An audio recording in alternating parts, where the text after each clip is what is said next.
November 14 నడవడం మరియు పనిచేయడం. చదవండి.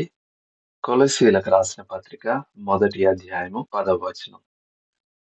అన్ని విషయములలో ప్రభువును సంతోషపెట్టునట్లు ఆయనకు తగినట్టుగా మీరు నడుచుకొనవలెనని దేవుని బతిమాలుచున్నాము. కొలస్సీ 1:10. కొలస్సీలోని అబద్ధ బోధకులు ఆధ్యాత్మిక జ్ఞానాన్ని ఇస్తామని చెప్పి ఆకర్షించేవారు. కానీ వారు ఈ జ్ఞానాన్ని జీవితానికి వర్తింపజేసుకునేవారు కాదు. క్రైస్తవ జీవితంలో జ్ఞానం, విధేయత కలిసి నడుస్తాయి.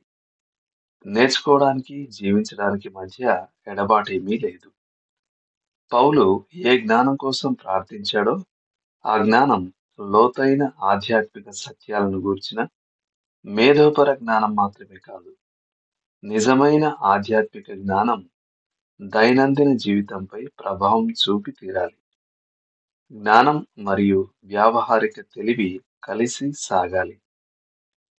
నా కాపరత్వ పరిచర్యలో నేను బైబిల్లోని లోతైన సత్యాల అధ్యయనంతో మత్తిల్లిన వారిని కలుసుకున్నాను. సాధారణంగా అలాంటి వారికి ఓ పుస్తకం ఇవ్వబడము, లేక ఎవరో ఓ బోధకుని టేపులు పరిచయం చేయబడము జరుగుతుంది. అనతి కాలంలోనే వారెంత తెలివిగలవారవుతారంటే వారు మూగబోతారు. బైబిల్ సత్యాలన్నీ ఆచరణాత్మకం, సిద్ధాంతపరం కావు.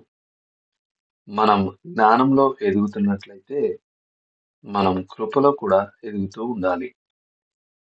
3 మాటలు క్రైస్తవ జీవితం యొక్క ఆచరణాత్మకతను సంగ్రహంగా చెప్తాయి. జ్ఞానం, నడక, పని.